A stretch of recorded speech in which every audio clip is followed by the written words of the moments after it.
सर्वांना नमस्कार. कसे आहात सगळे? मजेत ना?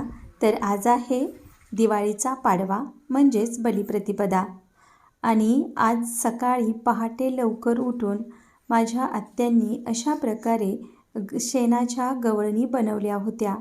ह्या गवळणी म्हणजे तर काय, तर महाभारतातील कृष्णलीला आणि त्यावेळची परंपरा ही या गवळणीतून दाखवण्यात येते.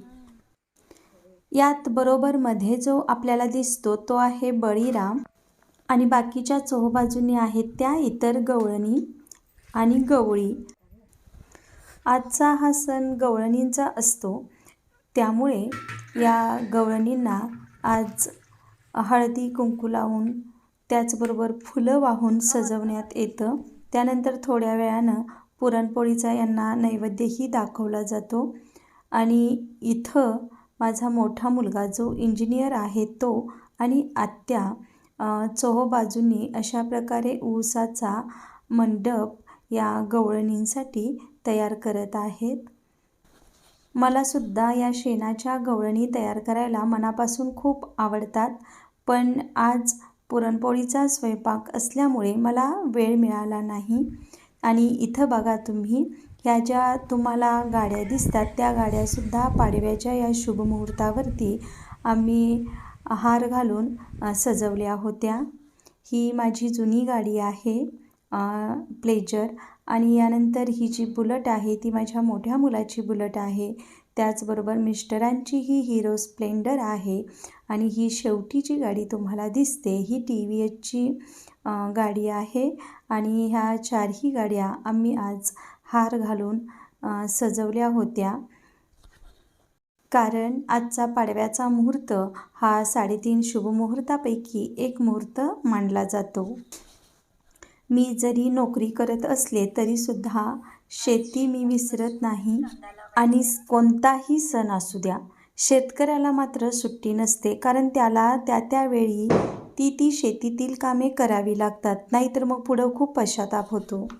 इथं हे जे आहे हे धन आहे आणि हे धन थोडंसं मी वरवंट्यानं त्याच्यावरती वरवंटा फिरवल्यानंतर याचे 2-3 भाग होत आहेत. हे बघा, हे धन असं असतं पूर्ण धन. एक मिनिट, हे पूर्ण धन असं असतं. या बिया आपल्याला थोड्या फोडाव्या लागतात, त्याशिवाय या जमिनीत उगवत नाही.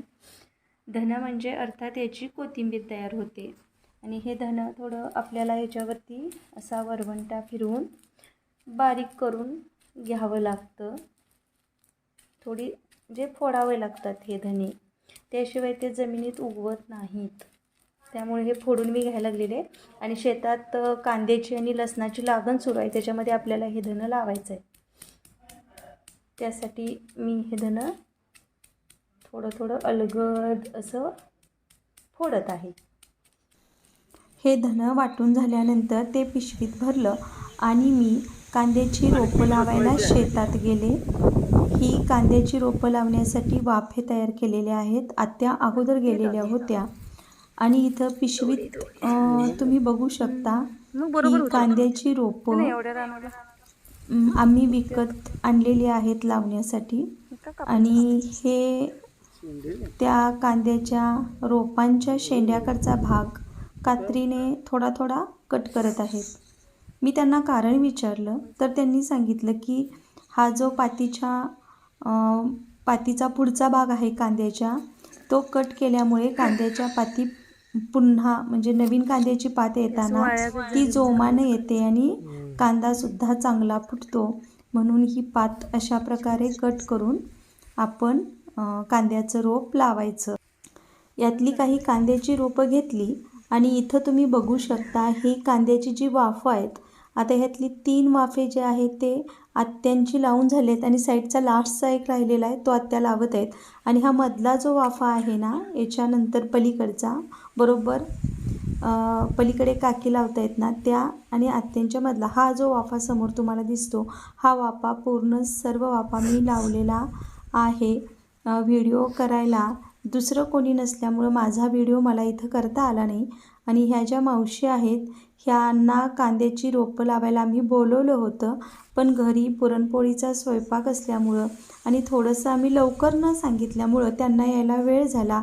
त्यामुळं मला कांद्याची रोपं लावावी लागली आणि मी ती लावलीसुद्धा.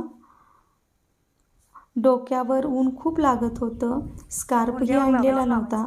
मग पदर डोक्यावर घेऊन मी रोपं लावत होते. ही सर्व वाफे लावल्यानंतर आम्हाला जायचं होतं ते म्हणजे कपडे खरेदीला. त्यामुळं थोडं पटपट काम आवरायचं आम्ही ठरवलं. मग अजून थोडे वाफे लावायचे राहिलेले, 1-2 वाफे, पण यांनी पाणी सुरू केलं. इथं तुम्ही बघू शकता पाण्याचा चंबर यांनी सुरू केलेला आहे. ज्या वाफ्यात अजून पाणी आलं नव्हतं त्या वाफ्यात मी मेथी टाकून घेतली आणि इथं दंडाला आम्ही कांदा लावायला घेतला. कारण असं म्हणतात की दंडाला जो कांदा आपण लावतो ना तो खूप चांगला येतो, कारण त्याला दोन्ही बाजूला खाली चांगली म्हणजे तो कांदा मोठा व्हायला जागा मिळते, माती भुसभुशीत मिळते. त्यानंतर मी ह्यांना म्हटलं की तुम्ही थोडा आमचा व्हिडिओ करा, कारण प्रत्येक वेळेला मी व्हिडिओ करत असल्यामुळं मला व्हिडिओमध्ये येता येत नाही. त्यामुळं मग ह्यांनी कॅमेरा घेतला. मी शेताकडे येतानाच माझा छोटा मुलगा मला म्हणायला लागला की मम्मी तुला कांद्याची रोपं लावायला येतील का? मी म्हटलं अरे लहानपणी मी ही कांद्याची रोपं लावली आहेत आणि त्यानंतर पण कधी मला जसं टाईम भेटेल तसं मी रोपं लावते, त्यामुळं तू काही घाबरू नकोस की मला येणार नाही. आणि इथं तुम्ही बघा मी कशी छान पद्धतीनं ही रोपं लावली होती. खाली पायाखाली पाणी चालू होतं, पण डोक्यावर मात्र ऊन लागत होतं. आम्ही तिघीही उन्हात अशा प्रकारे जवळजवळ 1 तास ते 2 तास रोपं लावण्याचं काम केलं. आम्ही कधीही कांदा लावताना म्हणजे असं वाळल्या रानात लावत असताना कांदा लावून झाला की पटकन पाणी सोडतो किंवा पाण्यामध्येच सोडल्यानंतर कांदे लावतो. कारण कांद्याचं जे मूळ आहे ना ते पाणी सोडलं की पटकन मातीला पकडतं, चिकटून राहतं आणि कांदा उगवून यायला खूप चांगली मदत होते. आता कांद्याच्या सर्व वाफ्यामध्ये पाणी भरत आलेलं आहे.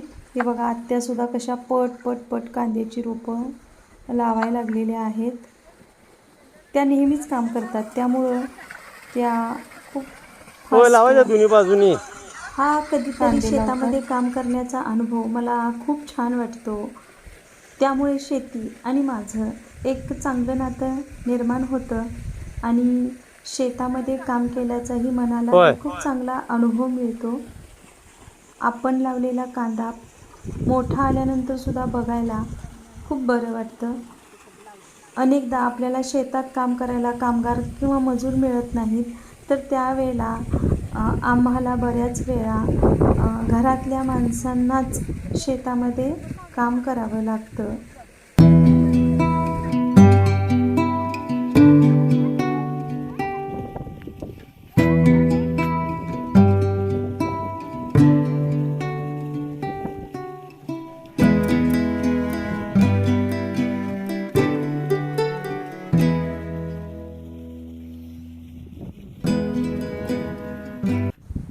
आणि आता इथं बघा हे सर्व जे शेतामध्ये कांद्याची वाफ तयार केलेली होती त्या सगळ्या वाफ्यामध्ये आता कांदे लावून झालेले आहेत.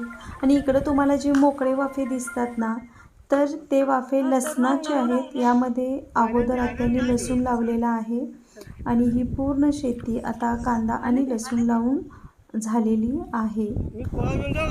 हे शेतातलं काम होईपर्यंत दुपारचे 3 ते 4 वाजले आणि यानंतर आम्ही चाललोय आमच्या पूर्ण फॅमिलीसोबत कपडे खरेदीला. तर पुढच्या व्हिडिओमध्ये तुम्ही नक्की बघा आम्ही दिवाळीच्या कपडे खरेदीमध्ये कोणाकोणाला कपडे घेतले आणि ते कुठे घेतले. आणि आज मी इथंच थांबते. धन्यवाद.